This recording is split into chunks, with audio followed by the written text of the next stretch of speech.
Hey guys, Sean here, and well, what a year it's been. You know, sometimes you just want to forget about the world and just enjoy some movies. So last year on New Year's Eve, I made a video just like this, with 5 movies that not a lot of people talk about, and 5 movies that I think are better than what most people say. So just forget about all of the world's problems, and just enjoy this video, and enjoy these movies.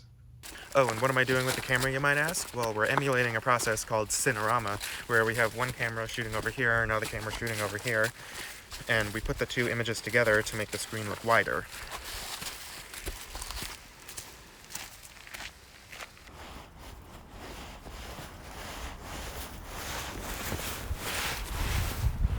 Number 5. A tie between The Shop Around the Corner and It Happened on Fifth Avenue. The Shop Around the Corner. This is a classic Christmas movie from 1940, and nobody ever talks about it. It stars James Stewart, the guy from It's a Wonderful Life, and is about two store clerks that hate each other, but they're secretly pen pals. And also Frank Morgan, the Wizard of Oz himself, is in it. Yeah, you should check it out this Christmas. It's really good. It Happened on Fifth Avenue is basically like an American version of Parasite, but without all the dark stuff, mixed with You Can't Take It With You, which we'll talk about later. It's really heartwarming. The acting and comedy is really great. You should check it out this winter or whenever you want to.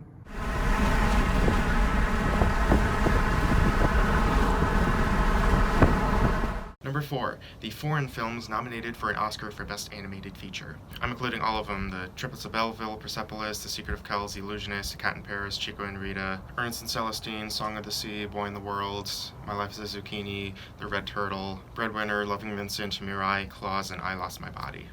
I know I'm cheating, and that's like 15 movies, but they're all just really unique in their own ways. My personal favorites are Loving Vincent and The Triplets of Belleville. They're some of the most unique animated movies you could ever watch.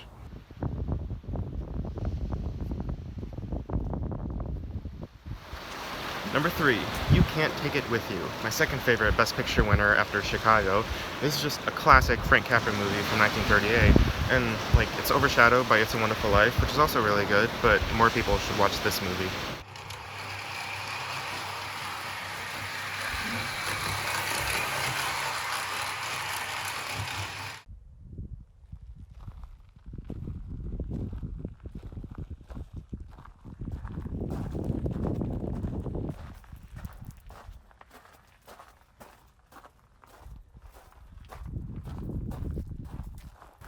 Number 2, The Train.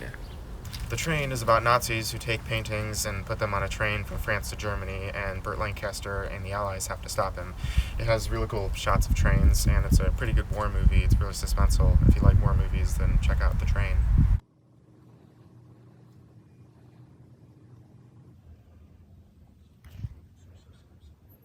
And the number 1 most overlooked movie is Castle in the Sky. Everyone talks about Spirited Away and Princess Mononoke and My Neighbor Totoro, but nobody ever talks about Castle in the Sky, and I actually think this is Miyazaki's best movie because it's just the perfect adventure film, just nonstop excitement and intrigue and action, and when the action stops, the intrigue is just amazing.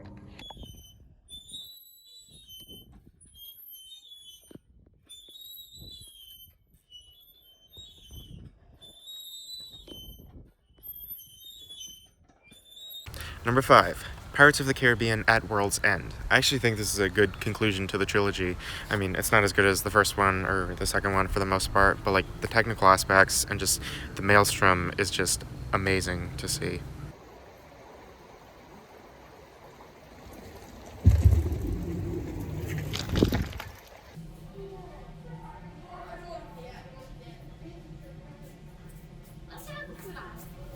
Number 4, Charlie and the Chocolate Factory. Charlie and the Chocolate Factory is my favorite Tim Burton movie. I just really like the atmosphere of this film. The sets and costumes are pretty good, and Johnny Depp, even though he's not as good as Gene Wilder, he's still pretty good for what he's trying to do. If you don't constantly compare it to Willy Wonka and the Chocolate Factory, it's a pretty good movie.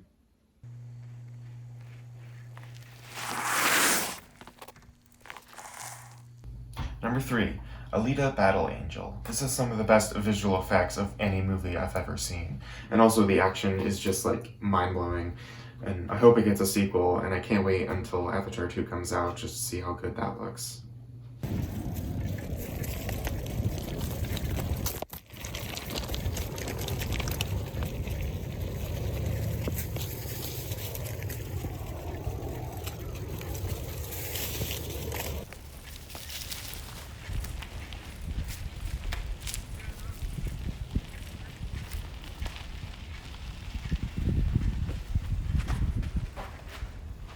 Number 2, National Treasure. This is one of my favorite live-action Disney movies alongside Enchanted and Curse of the Black Pearl. It's a pretty good adventure movie and a pretty good heist movie. I mean, it's a Disney movie, so it's not that gritty, but it's still pretty good for what it is.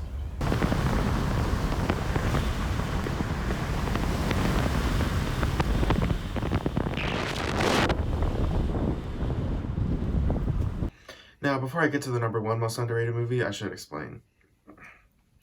I've been using 2 cameras, me and my brother's iPhones, in landscape mode to get these Cinerama shots, but back in the 50s, they used 3 cameras to have as wide a shot as possible. So what happens if I use 3 iPhones? They're in vertical mode because if they were in landscape mode, the phones would see each other. So we have 3 cameras, 1, 2, 3. Now let's merge them together. Now let's pull the top and bottoms to make a smile boxed image so it would look like what you would see in a theater.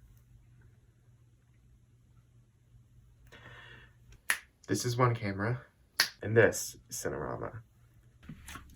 And the number 1 most underrated movie is Red 2. Red 2 isn't as underrated as Clue or Polar Express, but it's still a pretty fun action movie. Mary Louise Parker and John Malkovich are really funny in the movie, and I'm pretty sure it's the last good movie that Bruce Willis was ever in, because what other movies? Reprisal? Hard Kill? Well, maybe Lego Movie 2, but that doesn't really count because that was just a cameo. So that was another top 5 overlooked and underrated movies. I hope you like it, and I hope you like our videos this year. We finally got 1,000 subscribers this year, and thanks so much for all of them. So let's watch the old year die with fond up years, with our hopes as low as the Mariana Trench. How could our love go wrong? We start the new